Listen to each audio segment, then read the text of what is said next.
Shalom warga kerajaan, mari kita melihat apa yang terjadi di sekitar kita. Seperti saya katakan, God is a generational God, yang adalah Allah daripada Abraham, Isaac, and Jacob. Seharusnya berkat Tuhan itu progresif, harus progres, bukan regress. Kita lihat seorang yang berkenan pada Tuhan, King David.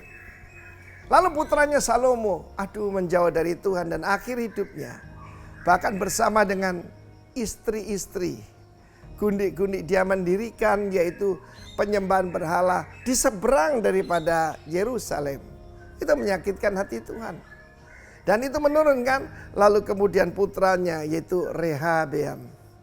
Kita lihat bagaimana Rehabeam itu tidak mendengarkan counsel daripada elders, penatua-penatua yang adalah penasihat daripada Salomo. Salomo disebut orang yang paling berhikmat di dunia dan raja yang paling kaya yang pernah ada maupun akan datang. Tidak ada sekaya dia.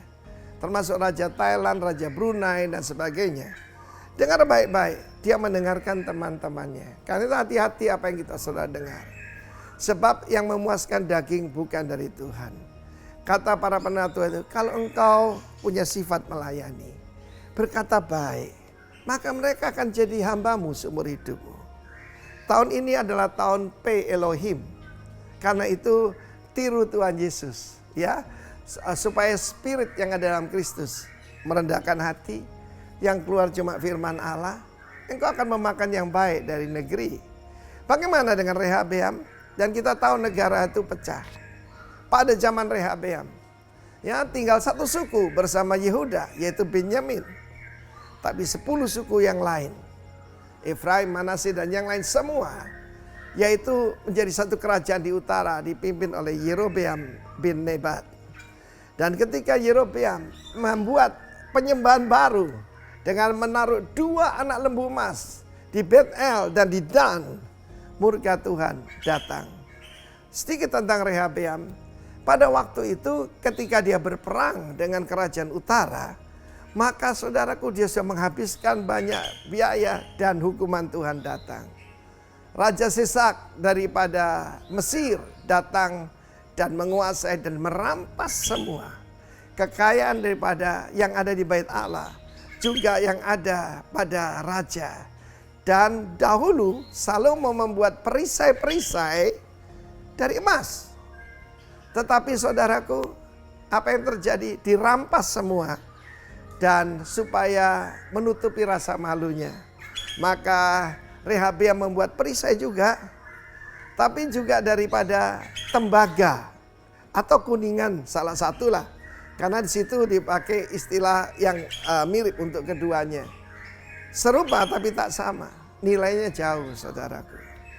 Karena itu sebetulnya saya tidak suka sesuatu yang palsu, ya. Jadi bukan emas cuma dilapis emas misalnya, seperti itu. Karena sekarang itu seperti itu. Perisai berbicara soal iman. Iman itu harusnya yaitu dari emas murni. Tapi sekarang ini banyak perisai terbuat dari tembaga. Harus digosok supaya mengkilat. Supaya kelihatan seperti orang beriman. Masa-masa ini menjelang saya berani katakan Corona Revival. Ujian atas iman kita semua. Sekali lagi, beware of the plague of your heart. Yaitu penyakit sampar yang dalam hati. Virus percabulan, virus segala macam yang jahat. Yang 1 Korintus 6 ayat 9-11 mengatakan itu. Dahulu kamu seperti itu. Tapi sekarang telah dikuduskan, dibenarkan di dalam Kristus Yesus dan oleh Roh Allah. God bless you, warga kerajaan. Berkemenangan dalam Tuhan. Amin.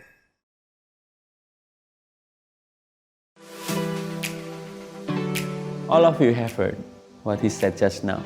From now on, choose your best place. Chase closeness. So aku encourage kalian semua untuk berlomba-lomba nih. Ibadah kita duduk di depan semua. Karena di tempat itu, saya pastikan itu tempat terbaik dan tidak akan terganggu dengan hal-hal yang tidak esensi. Datang ke rumah Tuhan, datang ke bait-Nya dengan menaikkan ucapan syukur, mendengarkan firman Tuhan, merenungkan firman Tuhan, dan kita berespon dengan tepat. Katakan yes pada firman Tuhan. Katakan amin pada firman Tuhan. Karena itu akan mengubahkan kehidupan kita. Firman Tuhan berkuasa dalam kehidupan kita. Jangan kiranya rasa kagum kita hilang pada Tuhan. Biarlah hati kita penuh dengan ucapan syukur.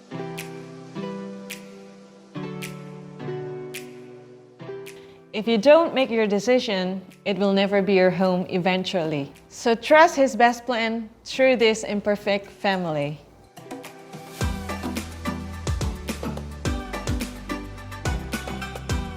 Cantik, alami, laku. Buat KGCians yang baru pertama kali hadir di ibadah KGC, ini bukanlah bahasa Latin, apalagi bahasa Korea.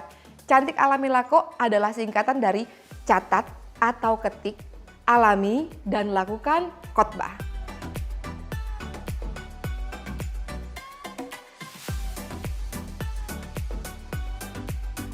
Dengan mencatat atau mengetik khotbah berarti kita tidak mau kehilangan hal yang berharga itu. Kita simpan catatannya dan kita bisa baca kembali di rumah supaya benar-benar kita bisa mengalami firman lewat apa yang kita tulis.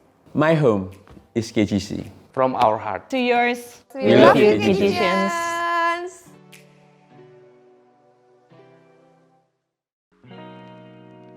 Shalom KGCians, ketemu lagi kita di online service KGC yang ke-31 minggu ini. Kita udah jalanin online service udah 31 minggu guys. Rasanya kayak udah lama banget gak ketemu kalian ya. Cuma aku percaya walaupun kita semua jarang ketemu atau kita ibadah online di rumah, kita bisa sama-sama ibadah itu adalah suatu hal yang sangat luar biasa. Nah itu juga mungkin aku juga mengencourage kalian untuk bisa share link ibadah online ini ke teman-teman kalian, ke keluarga kalian, biar mereka juga bisa ibadah sama-sama dengan kita. Dan juga cuma kalian aja yang menikmati ibadah ini, tapi mereka juga bisa diberkati melalui ibadah ini. Oke guys, aku juga mau nyapa buat teman-teman yang baru pertama kali bergabung sama online service KGC. Welcome buat kalian, kami sangat senang kalian bergabung sama kami pada minggu ini. Dan jika kalian tidak keberatan, mungkin bisa terus mengikuti ibadah online di KGC Surabaya ini. Dan juga kalau kalian juga gak keberatan atau mau cari komunitas untuk kalian bisa bertumbuh, kalian bisa hubungi di nomor 0811 3182 011, atau kalian bisa juga komen di kolom komentar. Pasti kan kalian tahu kalau biasa sering main YouTube, kolom komentarnya ada kan. Dan juga atau kalian DM di @kgsurabaya di Instagram. Kami bakal welcome banget dan bakal senang banget kalau kalian mau untuk join bergabung bersama dengan komunitas kami. Oke, aku ada tambahan informasi juga nih buat kalian. KGC akan mengadakan KGC Women's Gathering yang pembicaranya adalah Pastor Ashley Tay. Tema dari gathering kali ini adalah Women's and Worship. Tanggalnya tanggal 14 November jam 11 siang. Akan dilakukan melalui online via Zoom. Pendaftaran bisa melalui kontak yang tertera di poster atau bisa menghubungi para MCP atau MCPP kalian masing-masing. Jangan sampai ketinggalan ya guys ya. Oke, dan juga ada Bright Future. Ini merupakan event dari Rocket Surabaya yang dimana buat kalian untuk kalian bisa kalian yang mau cari tahu tentang passion kalian mau cari tahu tentang apa sih yang sebenarnya akan kalian mau lakukan di masa depan. Ini adalah acara yang sangat bagus buat kalian. Dan pembicaranya juga nggak kalah bagus. Ada Pastor Daniel Yanuar dan ada 10 speaker dari berbagai profesi dan latar belakang pendidikan yang bakal ngisi event ini juga. Yang paling istimewa adalah bintang tamunya untuk acara ini ada Edosel dan Ernest Prakarsa. Kalian pasti tahu kan siapa mereka. So, jangan lewatkan acara ini. Cara daftarnya bisa melalui barcode yang ada pada poster atau bio Instagram @rocket.surabaya. Hari ini kita akan dilayani oleh preacher yang sangat luar biasa, yaitu Pastor Nancy Piri. Kalian excited guys? Sama, saya juga. Dan minggu ini, karena ini minggu yang terakhir, kita akan merayakan ulang tahun buat teman-teman kita yang berulang tahun di bulan ini. Saya mau bacakan ayat buat teman-teman yang berulang tahun di bulan ini. Di Mazmur 139 ayat 13 sampai 14. Sebab engkaulah yang membentuk buah pinggangku, menenun aku dalam kandungan ibuku. Aku bersyukur kepadamu oleh karena kejadianku dahsyat dan ajaib. Ajaib apa yang kau perbuat dan jiwaku benar-benar menyadarinya. Mari kita berdoa.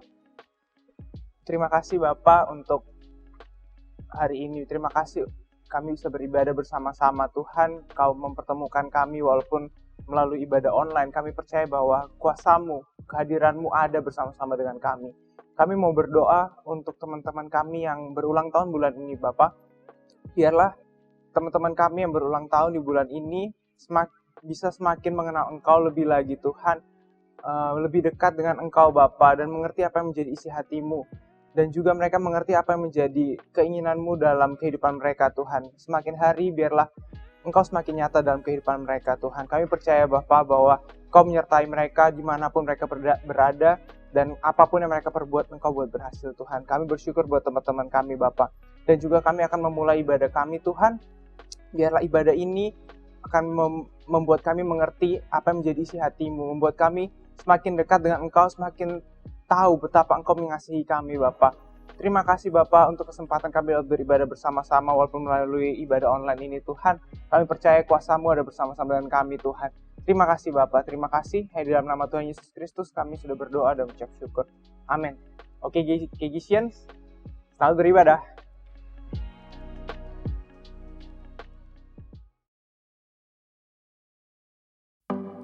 Let's praise Him, KGCians, sebab kita percaya Yesus adalah cahaya dalam hidup kita. Amen. Come on!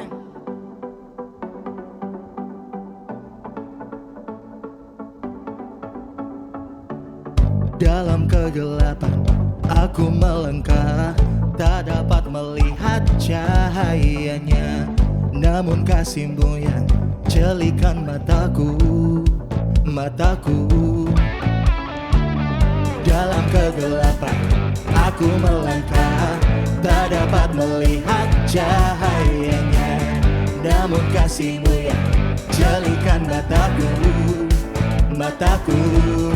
Untuk selamanya hanyalah Engkau cahaya bagiku. Kau pengharapan satu-satunya, oh Tuhan. Oh Yesus, mudah ku beriman padamu. Engkau setia Yesus, karena-Mu ku dapat melihat maju ke depan. Dalam rencananya ku kan berjalan, tak lagi melihat ke belakang. Karena kasih-Mu yang jelikan mataku. Untuk selamanya hanyalah Engkau cahaya bagiku. Kau pengharapan satu-satunya, oh Tuhan. Yesus, mudah ku beriman padamu. Engkau setia Yesus, karena-Mu ku dapat melihat maju ke depan. Yesus, tak pernah Kau tak bisa gagal. Engkau sempurna Yesus, karena-Mu ku dapat melihat maju ke depan.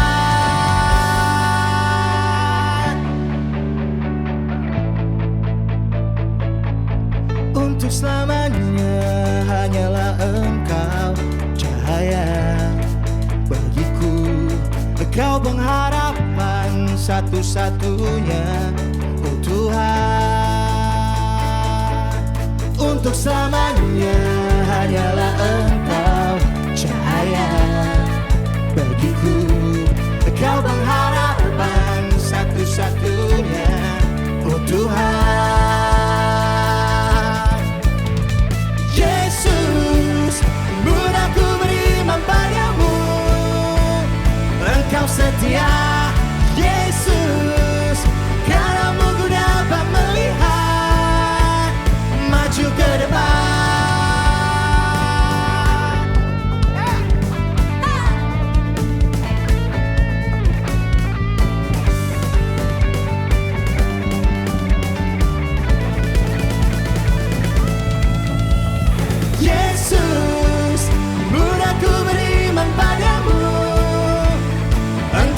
Dia Yesus, karenamu ku dapat melihat maju ke depan. Yesus, tak pernah kau tak bisa gagal. Engkau sempurna, Yesus, karenamu ku dapat melihat maju ke depan.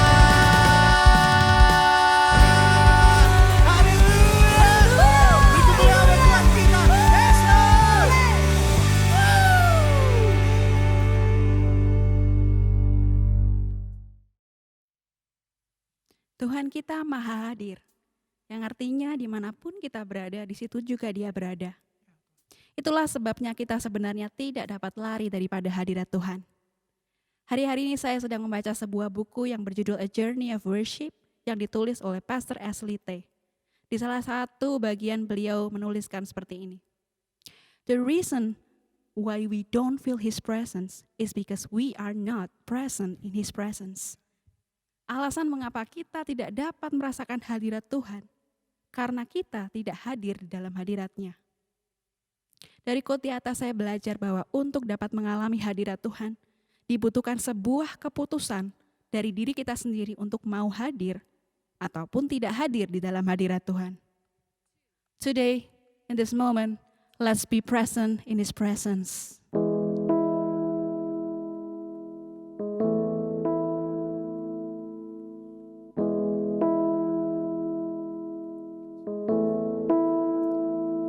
I love you, Lord, and I lift my voice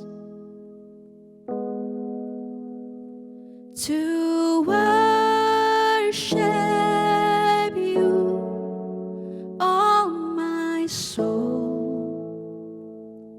Rejoice, take joy, my King, in what you hear, and let it be a sweet, sweet sound. Let it be a sweet, sweet sound. Let it be a sweet, sweet sound in your ear.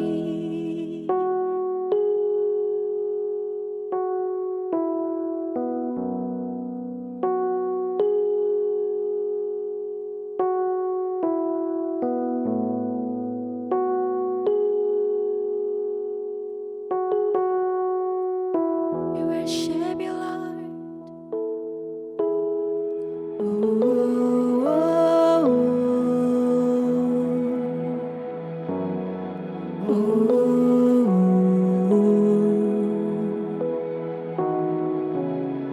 ooh, ooh,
is the great King of glory, seated on high in the heavens. Oh, Jesus, you alone. You are the Lord God Almighty, strong in compassion and mercy. Oh, Jesus, you alone. I've searched the world for a love that could fill my heart, but nothing compares to the wonder of who you are. Holy, all the earth singing holy, all the angels cry holy, Jesus, you alone, Jesus, you alone.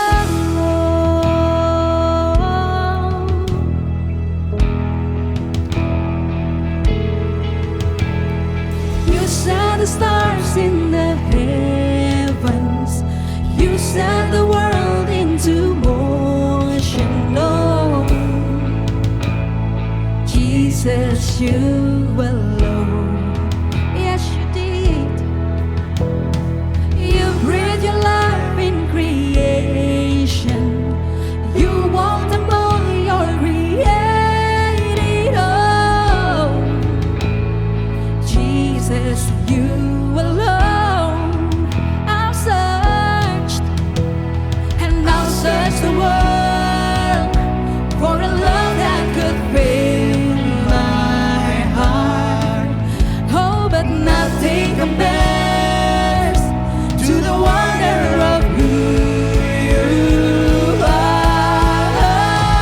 Holy, all the earth singing holy, all the angels cry holy, Jesus, you alone.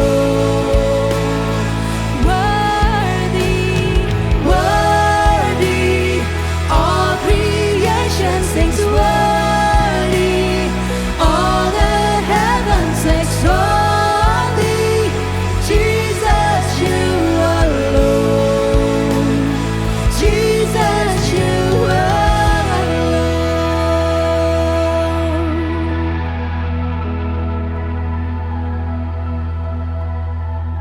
You shed your blood for salvation.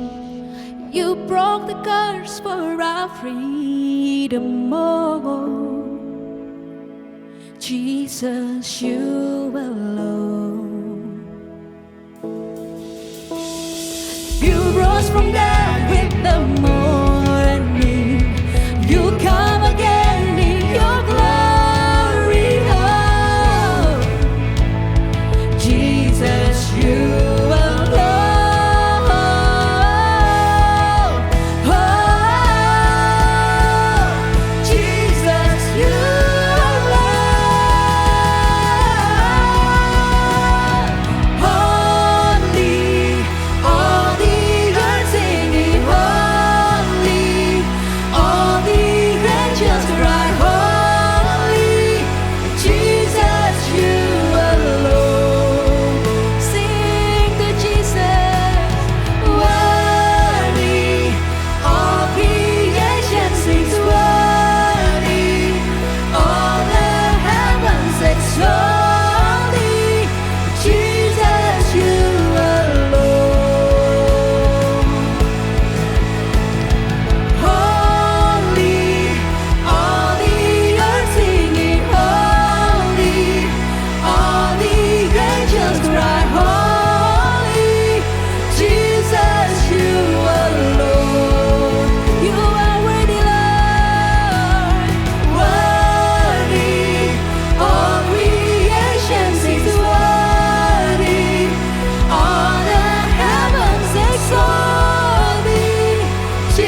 Ratapan 3:22-23. Tak berkesudahan kasih setia Tuhan, tak habis-habisnya rahmat-Nya. Selalu baru setiap pagi, besar kesetiaan-Mu. Biar setiap hari kami melihat Engkau dimanapun kami berada. Biar dimanapun kami berada, kami bisa melihat bahwa kami bisa menyembah Tuhan yang kami sembah. Kami bisa melihat Tuhan ada bersama dengan kami. Salib-Mu membuat hidup kami berubah, Tuhan. Terima kasih untuk pengorbanan yang gak pernah habis dalam kehidupan kami. Engkau Tuhan yang kudus. Engkau Tuhan yang kudus. Rela mati bagi kami. Ini kebenaran yang kami pegang, Tuhan. Dan hari ini kami mau mendengarkan firman-Mu lebih lagi. Ajar kami, Bapa. Ajar kami. Kami mau mengenal Engkau lebih dalam daripada sebelumnya. Kami mau mengenal Engkau lebih dalam daripada sebelumnya. Ini tubuh jiwa roh kami. Kami siap mendengarkan firman-Mu. Haleluya. Dalam nama Tuhan Yesus, semua yang percaya katakan amin.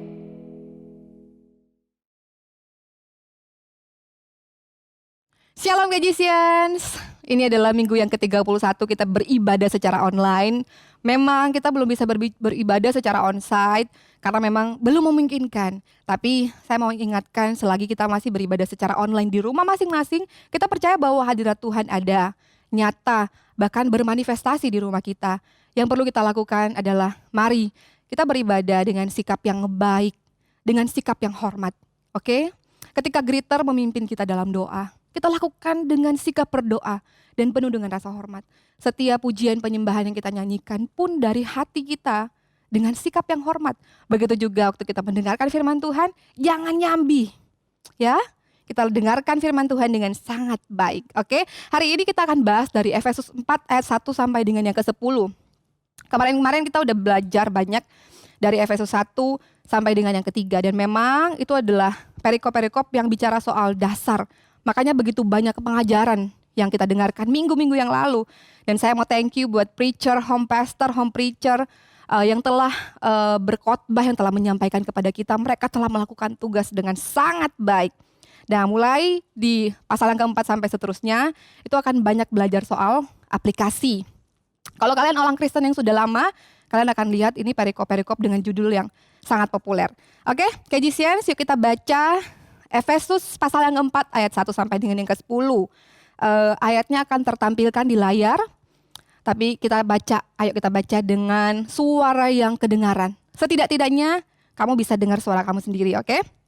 Kesatuan jemaat dan karunia yang berbeda-beda. Ayat pertama, sebab itu aku menasehatkan kamu, aku orang yang dipenjarakan karena Tuhan, supaya hidupmu sebagai orang-orang yang telah dipanggil berpadanan dengan panggilan itu. Hendaklah kamu selalu rendah hati, lemah lembut dan sabar. Tunjukkanlah kasih-Mu dalam hal saling membantu. Dan berusahalah memelihara kesatuan roh oleh ikatan damai sejahtera. Satu tubuh, satu roh, sebagaimana kamu telah dipanggil kepada satu pengharapan yang terkandung dalam panggilan-Mu. Satu Tuhan, satu iman, satu baptisan, satu Allah dan Bapa dari semua, Allah yang di atas semua dan oleh semua dan di dalam semua. Tetapi kepada kita masing-masing telah dianugerahkan kasih karunia menurut ukuran pemberian Kristus. Itulah sebabnya kata Nats, tatkala ia naik ke tempat tinggi, ia membawa tawanan-tawanan. Ia memberikan pemberian-pemberian kepada manusia. Bukankah ia telah naik, berarti bahwa ia juga telah turun ke bagian bumi yang paling bawah. Ia yang telah turun, ia juga yang telah naik jauh lebih tinggi daripada semua langit untuk memenuhkan segala sesuatu. Amin. Pada bulan Februari tahun ini, tahun 2020, ada rekan saya, teman kami, dia liburan ke Jepang. Nah, kalian tahu ya, kalau waktu bulan Februari itu virus coronavirus itu sudah mulai menyebar di beberapa negara. Dan Jepang salah satu negara yang setiap hari ada peningkatan kasus di sana. Ada cerita yang menarik waktu di sana, dicerita bahwa di sana mereka membeli sebuah benda, seperti benda gitu, yang dikalungkan di leher. Nah, benda itu diklaim bisa menjaga kita dari virus. Jadi benda itu menangkal virus yang masuk radius 1-2 meter. Lalu kemudian mereka pakai kan. Nah, waktu mereka balik ke Indonesia, pas di airport, sama petugas bandara, itu ditahan benda tersebut. Karena benda tersebut mengandung kandungan kimia yang bisa memicu ledakan meskipun kandungannya sangat sedikit ya. Nah akhirnya mereka nggak pakai, udah nggak pakai, ditinggal. Dan kemudian mereka pulang sampai hari ini saya tahu rekan kami ini, teman kami ada dalam keadaan yang baik puji Tuhan dan dalam keadaan yang sehat. Saya cek juga artikel tentang benda itu ya. Saya cek ternyata banyak dilarang di berbagai negara untuk dijual karena benda tersebut belum terbukti dan teruji khasiatnya. Nah, lalu memang pada saat awal-awal COVID-19 kita masih belum tahu ya bagaimana cara menangani, bagaimana cara melindungi diri, apalagi menaklukkan. Sampai sekarang kita belum bisa menaklukkan coronavirus COVID-19. Meskipun beberapa negara sudah berangsur-angsur pulih ya. Cuman pada akhirnya kita diedukasi dengan sesuatu yang akhirnya disebut dengan new normal, yaitu menggunakan masker, menjaga jarak, mencuci tangan, menjaga kesehatan, menjaga kebersihan. Lalu kemudian kita mulai lakukan itu. Bahkan sekarang pun kalau kita keluar rumah pasti pakai masker. So, sampai hari ini Corona Academy masih ada. Dan sampai hari ini kita terus diedukasi tentang new normal untuk menggunakan masker. Sampai dengan hari ini. So, dari cerita ini ada satu yang mau saya simpulkan bahwa memang untuk membangun sebuah dasar kepercayaan itu butuh waktu yang lama. Awal-awal saya waktu keluar rumah saya masih bisa lupa pakai masker. Tapi sekarang udah nggak lagi. Sekali lagi membangun dasar kepercayaan memang butuh waktu sampai akhirnya kita terbiasa melakukannya. Efesus 4 ayat yang pertama, Paulus bilang, sebab itu aku menasihatkan kamu, aku orang yang dipenjarakan karena Tuhan, supaya hidupmu sebagai orang yang telah dipanggil berpadanan dengan panggilan itu. Siapakah yang dipanggil? Yang dipanggil adalah saya dan generasi kerajaan, saya dan kalian. Lalu apa panggilan itu? Kita sudah mendengarkan dari pasal yang pertama sampai dengan pasal yang ketiga.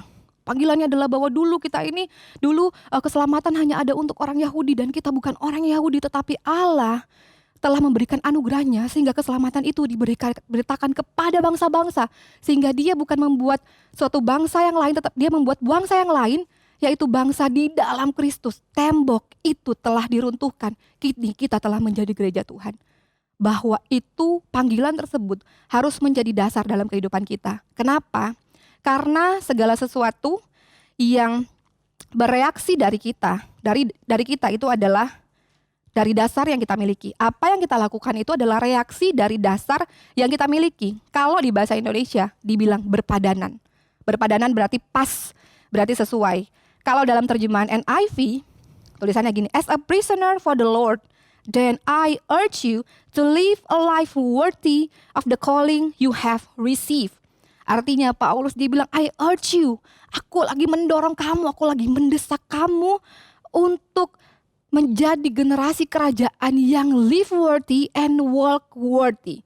Berjalan dalam kelayakan sesuai dengan panggilan itu. So perhatikan bahwa Paulus lagi bicara kepada kita bahwa sepenting itu kamu memperhatikan perbuatanmu. Bahwa sepenting itu kamu harus memperhatikan tindakanmu. Jangan cuek dengan tindakanmu. Karena tindakanmu adalah reaksi dari apa yang kamu percayai. Kita berbuat hal yang benar, kita berbuat hal yang baik. Bukan karena kita mencari perkenanan Tuhan. Dan saya yakin KGCN sudah tidak lagi ada di stage itu. Generasi kerajaan kita udah lagi gak ada di stage itu. So gini ya, kita diselamatkan oleh pekerjaan kita, tapi kita diselamatkan untuk melakukan pekerjaan mulia. Sekali lagi, kita tidak diselamatkan oleh pekerjaan kita, tetapi kita diselamatkan untuk melakukan pekerjaan mulia. Kita tidak dapat memperoleh keselamatan dengan perbuatan kita, tetapi kita membuktikan keselamatan itu melalui perbuatan kita. Justru karena kita telah dibenarkan, karena kita telah dilayakkan, makanya kita bisa berjalan dalam kelayakan. Semua diawali dengan panggilan. Jadi panggilan rumusnya adalah kita dipanggil, lalu kemudian kita berjalan di dalam kelayakan. Oke, hari ini saya mau bahas tentang walk worthy dan saya cuma punya 2 poin besar. The behavior. Yang pertama adalah the behavior. Di ayat yang kedua, hendaklah kamu selalu rendah hati, lemah lembut, sabar. Tunjukkanlah kasihmu dalam hal saling membantu. Kata hendaklah itu bisa diartikan sebagai seharusnya. Ya, saya akan tampilkan ini di layar. Hendaklah seharusnya kamu selalu rendah hati, selalu lemah lembut, selalu sabar. Kita baca bareng-bareng ya. Yang di rumah boleh baca. Selalu rendah hati, selalu lemah lembut, dan selalu sabar, dan selalu menunjukkan kasih dalam hal saling membantu. Saya mau bahas tentang rendah hati. Saya berusaha untuk gak bahas panjang-panjang ya, tapi memang karena ini aplikasi, saya berharap KGSense bisa mencatat, bisa mendengarkan dengan baik, bahkan bisa mengingat ini ya. Wah, kok aplikasinya kelamaan. No, karena kita memang lagi banyak bahas soal aplikasi. Oke, rendah hati. Saya ini ngefans sama BTS, boy band asal Korea. Dan dari 7 member BTS ini, saya tuh suka dengan satu orang yang bernama Kim Namjoon, aka RM. Wah, bagi aku dia keren banget. Tahun 2018 BTS ini mereka speech di UNICEF tahun 2018 PBB ya. Mereka berpidato di situ, lalu RM yang berpidato. Dan waktu RM berpidato ini ada satu kalimat, ada kalimat yang dia ngomong gini. I used to look up at the night sky in wonder, and I used to dream the dreams of a boy. I used to imagine that I was a superhero who could save the world. Apa hubungannya ceritanya RM ini dengan kita tentang rendah hati? Generasi kerajaan, kita pada dasarnya suka menempatkan diri kita di tempat yang tinggi. Kita pada dasarnya suka menempatkan diri kita di tempat-tempat yang sangat tinggi. Di pencapaian, di kesuksesan, nomor 1, kita membangun diri kita tinggi-tinggi dalam angan-angan dan cita-cita. Bahkan kita selalu suka menjadi nomor 1 bahkan dalam pelayanan. Sehingga kata rendah hati ini bagi sebagian orang mempunyai makna yang negatif. Tetapi hari ini kita mesti belajar the behavior untuk walk in worthy, untuk selalu rendah hati. Dalam terjemahan Amplified Bible, rendah hati itu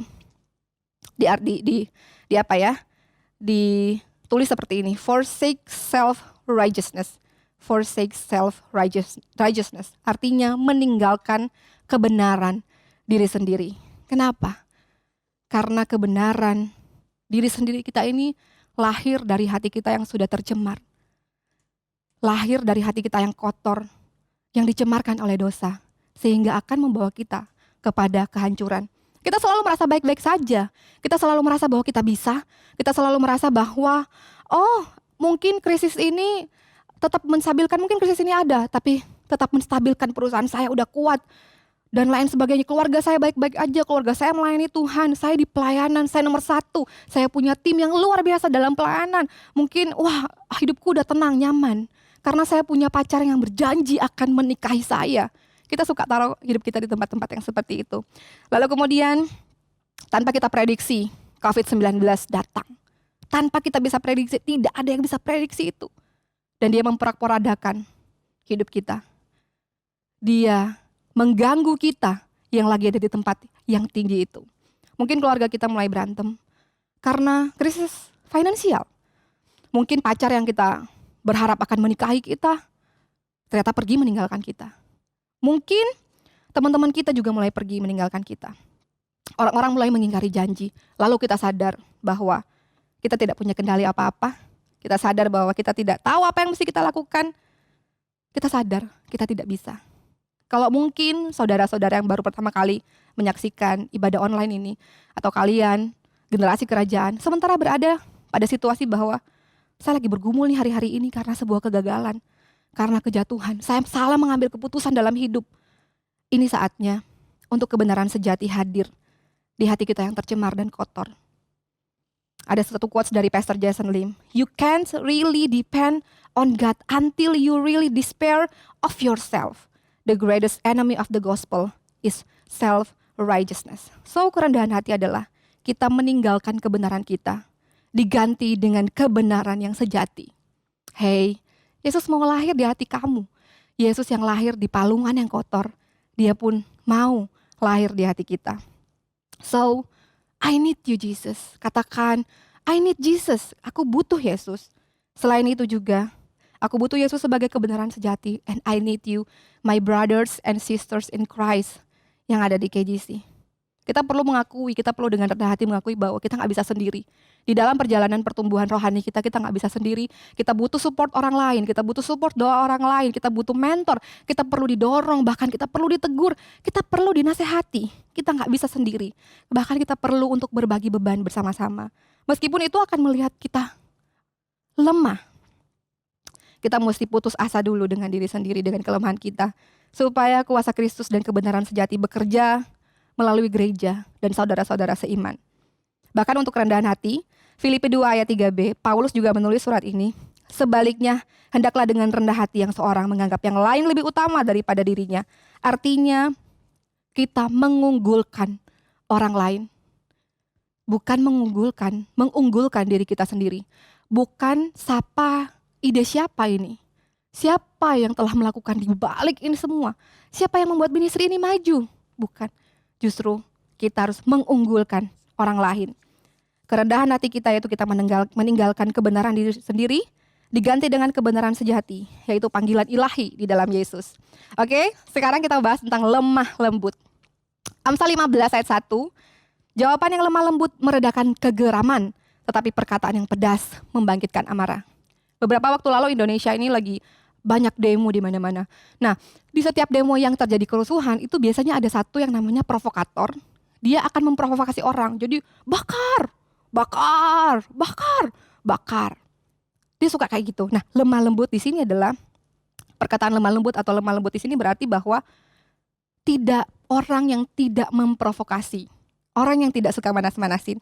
Artinya adalah dia pribadi yang tidak menginginkan kerusuhan dan perpecahan. Kalau ada yang datang terus si A lo kayak gini lo, dia lo tuh kayak gini lo. Apa yang masih kita lakukan? Yes, memang saya tahu dia seperti itu. Tapi ayo, mari kita doakan. Di dalam pelayanan kadang kita tidak boleh, kadang pengen memprovokasi juga ya. Iya memang kayak gitu. Tapi hari ini mari kita belajar sama-sama bahwa lemah lembut berarti kita tidak memprovokasi. Perkataan yang lemah lembut bukan perkataan yang memprovokasi dan manas-manasin. Kemarin saya lagi susun khotbah ini, lagi ketik-ketik khotbahnya. Kemudian ada Christy dan Jack kan saya di kantor di tempatnya mereka. Dan kemudian ditanyain kan gitu, gimana? Waktu itu saya bilang gini, aduh gimana ya, khotbah setelah Pastor Yosia Yusuf itu kok kayaknya jadi beban banget ya. Pastor Yosia Yusuf tuh wah bagus banget khotbahnya. Dia dari our long distance pastor. Pokoknya namanya di KJC Surabaya tuh harum banget gitu. Terus dia begitu pinter, wah begitu bagus membawakan. Dan saya merasa, aduh kok gini, kok aku ya. Kayaknya kemuliaan yang dimunculkan oleh Yosia Yusuf terlalu silau sampai saya gak bisa lihat gitu. Dan waktu itu bukan kata-kata yang memprovokasi yang mereka keluarkan. Tapi mereka memberikan saya dukungan, memberikan saya membesarkan hati saya untuk melakukan pekerjaan mulia ini, yaitu menyampaikan firman Tuhan kepada saudara-saudara sekalian. Coba kalau hari itu, misalnya Christy atau Jack bilang, oh iya, aduh kalau memang Pastor Yosia Yusuf itu hebat banget, ya kamu ya gimana ya? Coba kalau itu yang terjadi. No, di dalam gereja Tuhan, di dalam komunitas ini, kita mulai perkatakan lemah lembut tanpa memprovokasi. Lalu kemudian, selanjutnya adalah sabar. Sabar itu adalah kemampuan untuk membalas tetapi tidak dilakukan. Sekali lagi, sabar adalah kemampuan membalas tetapi tidak dilakukan. Orang mempunyai kemampuan untuk membalas. Kita mempunyai kemampuan untuk membalas, mempunyai kemampuan untuk membenci, mungkin, tetapi mengendalikan diri, bahkan menanggung semua itu tanpa rasa kecewa dan pahit. Jadi kita gak membalas, bahkan kita menanggung semua itu tanpa rasa kecewa dan rasa pahit. Mungkin kita lagi struggle di bidang ini, di hal ini. Mungkin ada yang dalam hati lagi dengerin ini. Aduh kamu gak tahu rasanya Nancy. Kalau cuma sekali dua kali sih gak apa-apa. Ini udah berkali-kali. Udah cukup. Kita mungkin kita lagi jadi korban. Saya diperlakukan seperti ini. Saya gak bisa diginiin.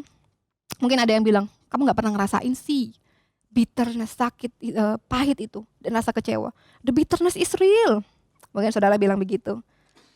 Bahkan mungkin karena kita tidak sabar, karena kita kecewa, karena kita pahit. Kita ingin meninggalkan, membuat imposter itu segera jauh-jauh dari hidup kita. Kalau dia ada di pelayanan, kayaknya kalau nggak ada orang ini lebih happy deh. Saya lebih banyak damai sejahtera. Saya lebih banyak mengalami damai sejahtera. No, sabar itu adalah kita menanggung dengan tanpa rasa kecewa dan rasa pahit. Bahkan sabar itu adalah sabar untuk menunggu perubahan orang lain. Kita sabar menunggu perubahan orang lain, bukan mendesak dia untuk berubah. Saya pun waktu merenungkan ini, saya sadar bahwa di bagian ini saya sulit banget. Saya suka done is better than perfect. Pokoknya cepat-cepat selesai, pokoknya orang ini harus cepat-cepat move on, pokoknya orang ini harus cepat-cepat kelihatan perubahannya. Saya nggak suka. Kalau lama-lama saya nggak bisa nunggu gitu. Tapi saya mulai lihat bahwa Roh Kudus mengingatkan saya tentang 2 Petrus 3 ayat 9. Tuhan tidak lalai menepati janjinya. Sekalipun ada orang menganggapnya sebagai kelalaian, tetapi Ia sabar terhadap kamu karena Ia menghendaki supaya jangan ada yang binasa, melainkan supaya semua orang berbalik dan bertobat. Dalam ketidaktaatan kita, dalam kejatuhan kita, dalam kekecewaan kita, dalam kepahitan kita, Dia tetap sabar. Bahkan Dia menunggu supaya kita berbalik dan bertobat. Yesus melakukan itu kepada saya, Allah melakukan itu kepada kita. Dia menunggu dengan sabar, dengan perubahan kita, dengan rasa yang kita tanggung, supaya kita bertobat. Hal ini pun harus kita lakukan kepada saudara-saudara seiman. Kita menunggu, bahkan kita menanggung tanpa rasa pahit dan kecewa. Selanjutnya adalah tunjukkanlah kasih-Mu dalam hal saling membantu. KGCians, kalian tahu ya kalau kita punya persembahan diakonia yang kita sebut dengan KGC Care. Kita banyak sekali menyalurkan bantuan ini kepada anggota KGC, anggota MC yang memang lagi membutuhkan. Dan memang tahun ini ada begitu banyak yang kami bantu, khususnya memang keluarga yang memang ada yang kena atau ada keluarga yang kena, kami berusaha membantu gitu loh. Dan dalam masa pandemik ini yang orang bilang kekeringan, kita mesti tetap juga menyalurkan bantuan ini. Saya tuh ada ministry leader kami namanya Selina. Saya tuh suka tanya ke Selina, Sel, ada tambahan nggak? Sel, sebulan bisa sampai 2 kali kayaknya gitu. Saya suka bertanya. Karena saya melihat ada seperti ada antrian orang yang mesti kita bantu. Sedangkan kita tahu hal seperti ini, keadaan seperti ini memang masing-masing terbatas gitu untuk memberi. Tapi saya lihat bahwa Tuhan begitu baik di dalam kehidupan kita ya. Tuhan begitu luar biasa di dalam kehidupan kita. Dan Dia mencukupkan semua kebutuhan kita. Guys, kalau kita hari ini dalam kondisi yang sehat, finansial kita baik-baik saja. Yuk mari, kita mulai peka. Dan mulai bisa untuk membantu orang lain. Mungkin saudara kita di dalam gereja ada yang lagi dalam keadaan susah. Yuk kita peka dan kita mulai bertindak. Karena inilah wajah dari gereja Tuhan, di mana kita saling mengasihi dan saling membantu. Oke, sampai di sini, ini merupakan sifat-sifat yang tidak menunjukkan secara signifikan bahwa kita adalah orang Kristen, bahwa kita adalah pengikut Kristus. Ini bukan sifat yang sangat signifikan karena orang di luar sana, mereka melakukan hal-hal seperti ini jauh lebih baik bahkan dari kita. Mereka jauh melakukan lebih baik dari kita. Tetapi ayat selanjutnya ini benar-benar menyatakan our behavior as a Christian yang hidup di dalam gereja. Yang pertama, selanjutnya adalah berusahalah memelihara kesatuan roh dalam ikatan damai sejahtera. Ingat, di sini dikatakan berusahalah memelihara, bukan menciptakan. Karena Roh Kudus yang telah menciptakan kesatuan ini, sehingga kita masing-masing sebagai anggota gereja dipanggil untuk memelihara kesatuan ini. Kita terkumpul di dalam satu gereja rock. Kita ada di KGC, Kingdom Generation Community. Saya percaya ini adalah otoritas ilahi. Kalau saya dengar, bisa ada di KGC ini benar-benar saya pikir bukan kebetulan. Ini adalah sebuah otoritas ilahi. Mungkin di lain kesempatan saya pengen cerita ya, kenapa saya bisa ada di sini. Karena saya orang Manado kan, kenapa saya ada di sini. Tapi kali ini saya rasa waktunya juga masih kurang cukup ya, next time aja. Dan saudara, bahwa kita berada di dalam satu gereja, di KGC ini dari latar belakang yang berbeda, status sosial yang berbeda, cara berpikir yang berbeda, suku yang berbeda, profesi yang berbeda, ketertarikan yang berbeda. Tetapi kalau kita ada sampai hari ini betul-betul karena anugerah Tuhan. Rock Surabaya, sudah lama berdiri di Surabaya. KGC, kita sudah 9 tahun. 9 tahun kita ada untuk melayani generasi di gereja ini, melayani generasi di Surabaya. Saya masih ingat pertama kali kita beribadah. Dan untuk kalian yang sudah bersama-sama dari tahun pertama, wow, kita sudah 9 tahun bersama-sama, bahkan tinggal 2 bulan lagi menjadi 10 tahun, 1 dekade. Kita bersyukur kepada Tuhan. Kalau kita berada satu di sini, bukan karena kita punya ketertarikan yang sama, bukan karena kita punya pemikiran yang sama, bukan, tetapi karena kita masing-masing telah berusaha untuk memelihara kesatuan ini, kesatuan yang telah diciptakan oleh Roh Kudus. Masing-masing kita memelihara kesatuan iman. Wow, luar biasa. Nanti ya, 10 tahun KJC Surabaya. Kemudian dilanjutkan dengan ayat ini bahwa satu tubuh, satu roh, sebagaimana kamu telah dipanggil kepada satu pengharapan yang terkandung dalam panggilanmu, yaitu ayat yang keempat. Kalian bisa cek di Expandable di @KJC Surabaya. Di situ pernah dibahas tentang kesatuan bukan berarti keseragaman.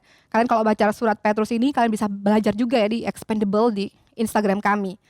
Satu tubuh, yaitu Yesus adalah kepala dan kita adalah tubuh.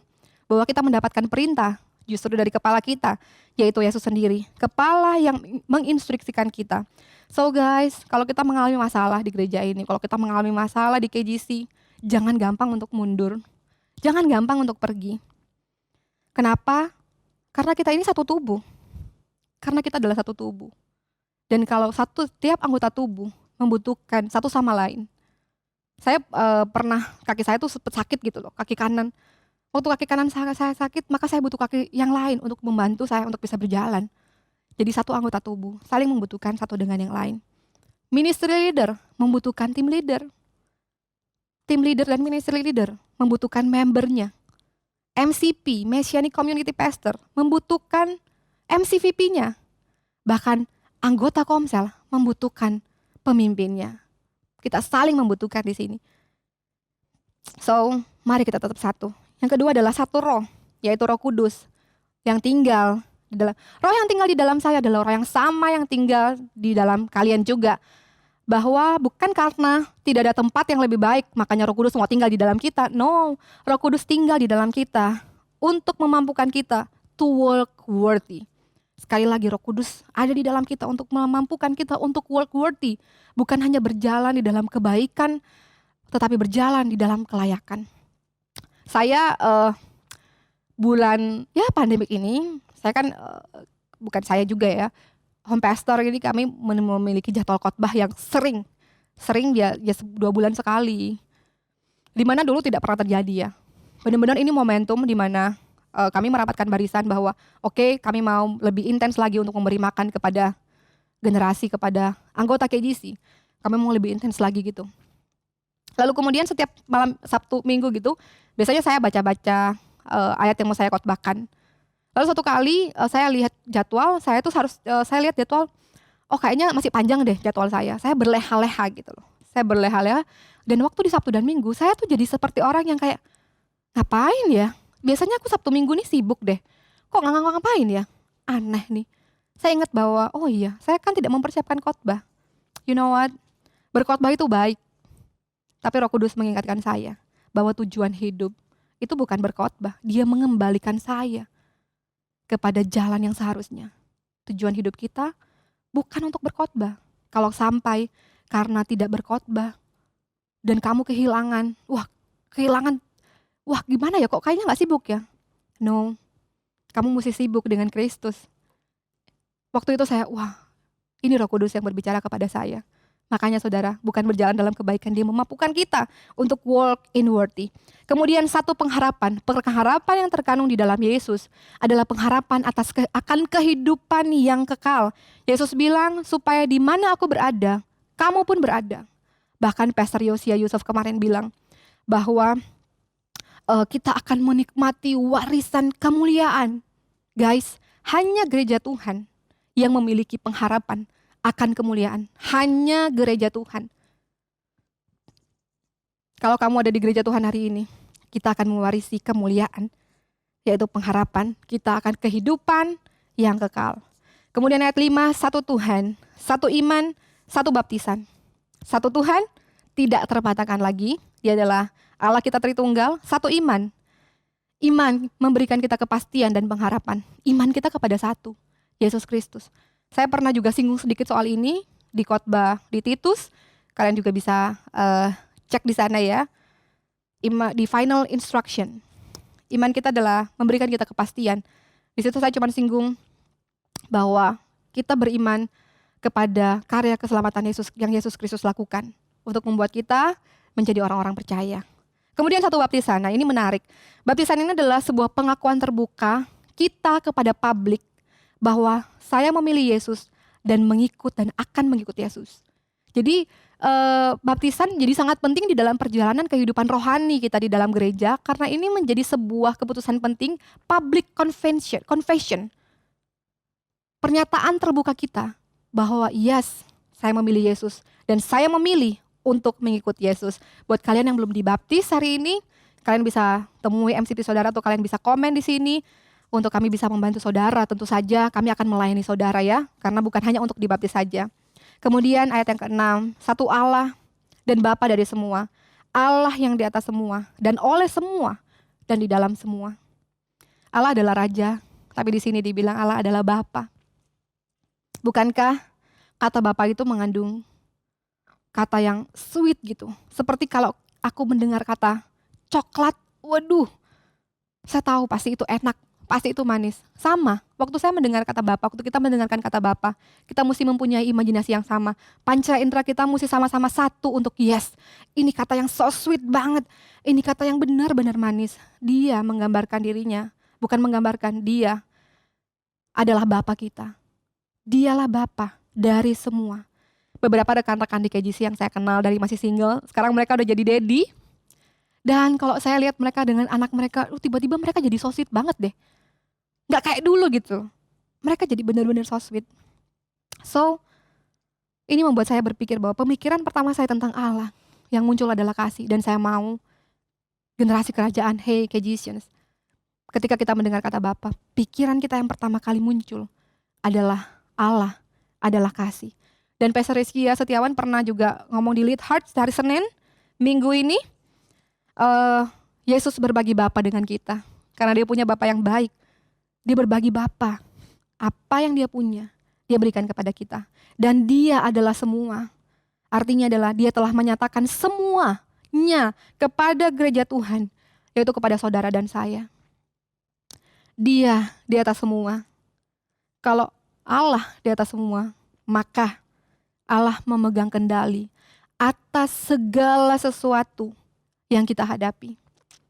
Don't worry KJCians, don't worry generasi kerajaan. Dia ada di atas semua. Dia mengendalikan segala sesuatu yang terjadi, bahkan yang belum terjadi di depan kita. Dan dia di dalam semua, artinya pun dia di dalam kita. Dia menyatakan kasihnya kepada kita melalui Yesus Kristus. Dan kasihnya tinggal di dalam kita melalui Roh Kudus. Ayat 7. Saudara masih mengikuti saya ya, saya berharap kalian masih bisa mengikuti saya.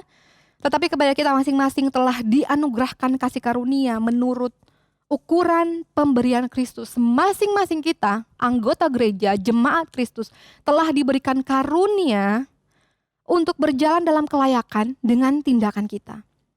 Maksudnya tindakan kita adalah buah dari kelayakan ya. Masing-masing kita diberikan anugerah.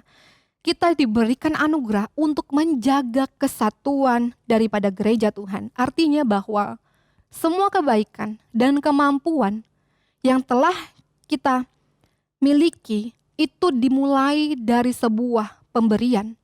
Sekali lagi, bahwa semua kebaikan kita dan kemampuan kita untuk berusaha satu di dalam gereja Tuhan itu dimulai dari sebuah pemberian. Pemberian Yesus memberikan kepada kita, Allah memberikan kepada kita, bahwa artinya rendah hati, lemah lembut, sabar, menunjukkan kasih adalah sebuah pemberian. Harusnya itu bukan lagi menjadi sebuah tuntutan ya, tetapi itu harusnya menjadi sebuah kesukaan. Aku nggak bisa melakukan seperti itu, gimana dong caranya? Aku nggak bisa loh hidup layak seperti yang dikhotbahkan ini, aku nggak bisa, gimana caranya? Ya, inilah caranya, di mana Yesus yang memberikan karunia itu kepada kita untuk kita menjaga kesatuan, untuk kita berjalan dalam kelayakan. So pada akhirnya yang kita lakukan menjadi sebuah kesukaan, bukan sebuah tuntutan. Poin yang kedua adalah the Savior. Yang tadi the behavior, yang sekarang adalah the Savior. Ayat 8, itulah sebabnya kata Nas, tatkala ia naik ke tempat tinggi, ia membawa tawanan-tawanan, ia memberikan pemberian-pemberian kepada manusia. Bukankah ia telah naik berarti bahwa ia juga telah turun ke bagian bumi yang paling bawah? Ia yang telah turun, ia juga yang telah naik jauh lebih tinggi daripada semua langit untuk memenuhkan segala sesuatu. Kita udah mau selesai. Ayat ini berbicara tentang apa? Ayat ini berbicara tentang Yesus. Dia yang telah turun ke tempat yang sangat dalam, ke tempat yang paling bawah. Tempat itu bukan cuma mengerikan, tapi tempat itu juga menjijikkan. Dia telah mengambil hukuman yang harusnya ditimpakan kepada kita. Dia yang layak, rela menjadi tidak layak, supaya kita yang tidak layak menjadi layak. Sekali lagi, pahami ini dengan baik.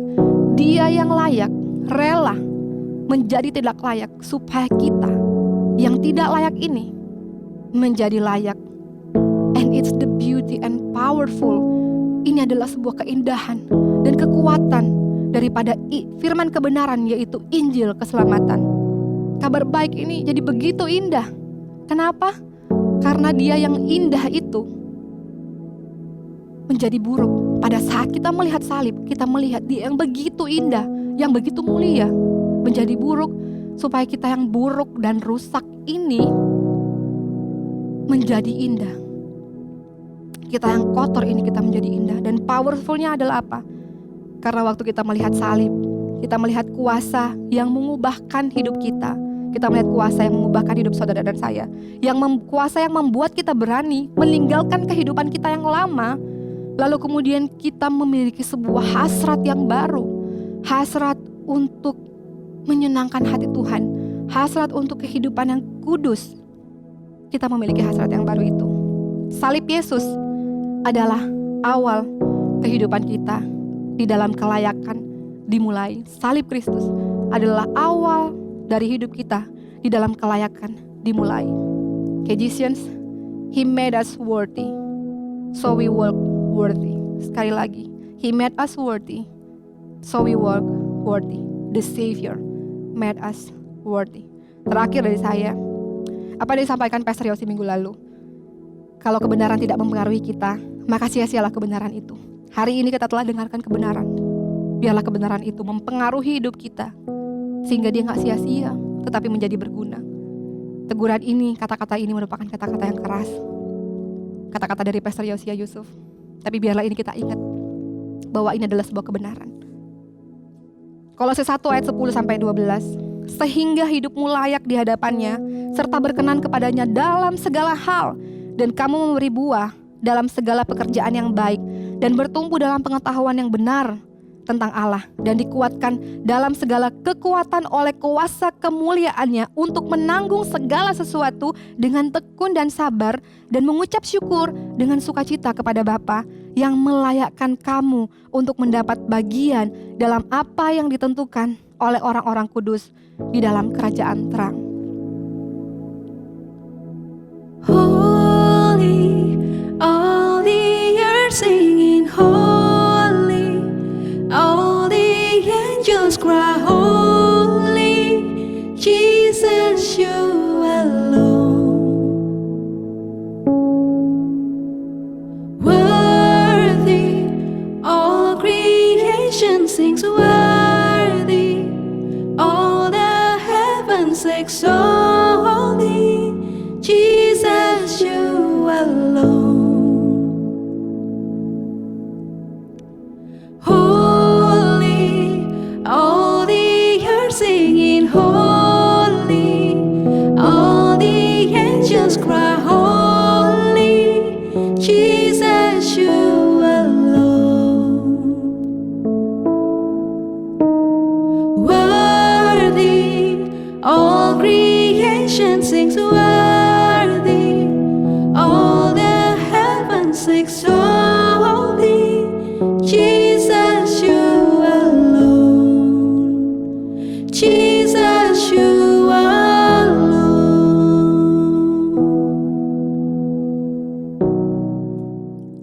kasih buat salib-Mu Yesus. Karena pada saat kami melihat salib, kami melihat kehidupan kami yang begitu berharga. Kami melihat kehidupan kami begitu berharga karena Engkau bangkit dan mau tinggal di dalam kami. Waktu kami melihat salib, kami melihat sebuah kekuatan. Waktu kami melihat salib, kami melihat sebuah kelayakan kami yang tidak layak. Engkau layakkan. Terima kasih Bapa di sorga, buat kasih dan kebaikan-Mu yang tidak pernah terukur, yang panjang dan lebarnya melebihi lautan di dalam kehidupan kami. Terima kasih Bapa di sorga, Engkau telah memelihara kehidupan kami sempurna. Bahkan Engkau telah menyatakan anak-Mu Yesus Kristus di dalam kehidupan kami. Berita yang kami dengar yang luar biasa ini Tuhan, mau kami hidupi. Kami mau berjalan di dalam kelayakan, karena kami mau berjalan seperti Yesus. Aku berdoa Tuhan, di dalam nama Tuhan Yesus Kristus, biar Roh Kudus yang memampukan kami gereja Tuhan untuk tidak kepeleset, untuk gak jatuh, tetapi untuk makin kuat. Kami berdoa Tuhan untuk semua anak-anak KGC, termasuk hamba-Mu ini, supaya kami, Roh Kudus yang memimpin kami, menuntun kehidupan kami, supaya kami tidak salah melihat kelayakan yang Kau berikan, bukan lagi sebagai kesempatan untuk berbuat dosa, tetapi kami melihat ini sebagai kesempatan untuk hidup benar di hadapan Tuhan. Terima kasih buat anugerah-Mu, terima kasih buat karya salib-Mu, terima kasih Tuhan. Dan kami berdoa Tuhan, aku berdoa di dalam nama Tuhan Yesus Kristus, Engkau memberkati setiap jemaat-Mu Tuhan, yang menyaksikan, yang beribadah bersama-sama dengan ibadah online KGC, online service ini. Berkati mereka yang lagi dalam kesusahan, Tuhan hiburkan. Mereka yang lagi dalam keadaan jalan buntu Tuhan, biar Tuhan yang buka jalan. Mereka yang lagi dalam keadaan sakit, Tuhan sembuhkan. Mereka yang kehilangan pengharapan, mereka yang putus asa, biar kiranya Roh Kudus-Mu hadir kepada mereka untuk menyatakan harapan di dalam Engkau saja. Di dalam nama Tuhan Yesus Kristus, kami berdoa dan bersyukur. Haleluya, amin. Tuhan memberkati KGCians.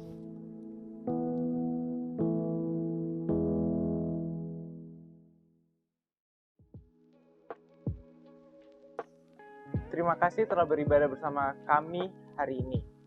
Sekarang kita tahu, He made us worthy, so we walk worthy. Dia telah melayakkan kita untuk kita berjalan dalam kelayakan.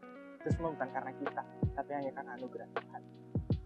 Nah, KGCians, apa yang kalian dapat hari ini bisa kalian share juga melalui Instagram kalian. Jangan lupa tag @KGC_Surabaya. Kalau mau tag preacher-nya juga boleh @NancyPiri. Next week kita akan dilayani oleh home preacher yang pasti kalian udah kenal banget. Siapa lagi kalau bukan Pastor Peter Tikoalu.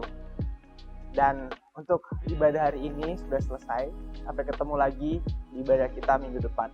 Bye-bye.